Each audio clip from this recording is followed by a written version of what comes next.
መንግስት ለአምራች ኢንዱስትሪው ዘርፍ የሰጠውን ትኩረት ተከትሎ አምራቾች የማምረት አቅማቸውን እንዲያጠናክሩና በዘርፉ ውጤታማ እንዲሆኑ ድጋፍ እያደረገ ይገኛል። ከነዚህም መካከል ከወራት በፊት ወደ ስራ የገባው ገላንጉራ ኢንዱስትሪ ፓርክም ለአምራቾች ምቹ እድል በመፍጠር ረገድ ተጠቃሽ ሆኗል። በፊት የምንሰራበት ቦታ ላይ አነስተኛ ሆኖ የተወሰነ ማሽን እየሰራ የተወሰነ እየቆመ ነበር።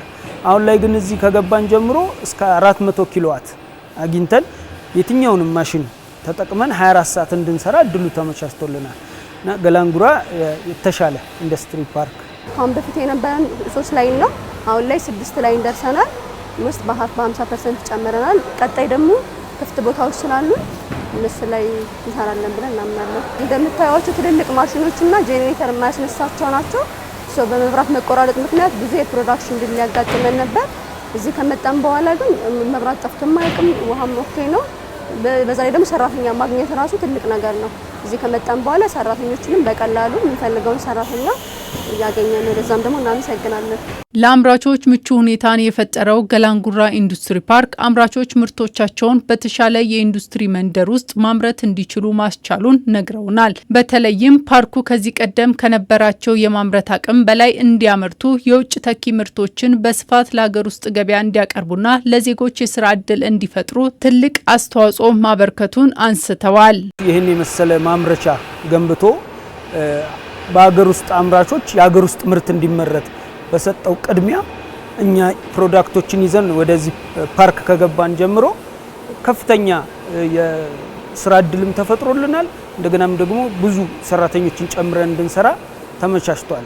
ደህና ደሞዝ ተከፋይ ደረጃ የደረሱ ወጣቶች አሉ ማለት ነውና ወጣቶች ላይ በተለይ በስፋት ነው እየሰራን ያለ ነው። ወጣቱ ይችላል፣ ሞራል እንሰጠዋለን። መስራት እንዴት እንዳለበት፣ እንዴት ፍጥነት መፍጠን እንዳለበት ነገ ከኛ ጋር ብቻ ሳይሆን ተፈላጊነቱ ምን ያህል እንደሆነ ያን ሁሉ ነው ወጣቶች ላይ በደንብ እየሰራን ያለ ነው ማለት ነው። ኢንዱስትሪ ፓርኩ ምንም እንኳን ወደ ስራ ከገባ አጭር ጊዜ ቢሆነውም ከታለመለት ዓላማ አንጻር ውጤታማ ሆኗል። በተለይም ከዚህ ቀደም በከፍተኛ የውጭ ምንዛሬ ከውጭ ሀገር ይገቡ የነበሩ ማሽኖችን በሀገር ውስጥ በስፋት በመተካት ብሔራዊ የማምረት አቅምን በማሳደግ ረገድ ከፍተኛ ሚና እየተጫወተ ይገኛል። በሀገር ውስጥ ባለሀብቶች በሀገር ውስጥ አምራቾች የተያዙበት ሁኔታ ነው ያለው።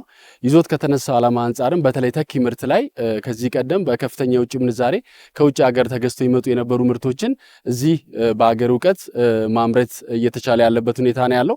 በዚህም ሰፊውን የኢትዮጵያ ገበያ በደንብ አድርገው አክሰስ እያደረጉ ያለበት ሁኔታ ተፈጥሯል። ይዞት ከተነሳው ዓላማ አንጻር ከፍተኛ የስራ ዕድል ፈጥሯል። የቴክኖሎጂ ሽግግር እያደረገ ነው። እንዲሁም በተኪ ምርት ላይ አበረታች ውጤት እያስመዘገብን እንገኛለን። በተጨማሪም ገላንጉራ ኢንዱስትሪ ፓርክ በሰፊው የኢንቨስትመንት ምህዳርን በመፍጠር በኩልም ትልቅ ሚና አለው። መሰረተ ልማቶች ጭምር የተሟሉለት ኢንዱስትሪ ፓርክ ነው። ከዛ በተጨማሪ ለኢትዮጵያ አየር መንገድ፣ ለሞጆ ደረቅ ወደብ እንዲሁም ለኢትዮ ጅቡቲ ምድር ባቡር መስመር ያለው ቀረቤታና ኢንዱስትሪ ፓርኩ የተገነባበት አካባቢ ወደ ላሙ ደረቅ ወደብ እንዲሁም ወደ ጅቡቲ የሚወስደው የፈጣን መንገድም አንዱ አካል ስለሆነ አምራቾች በአጭር ጊዜ ውጤታማ መሆን የቻሉበት ሁኔታ ነው ያለው።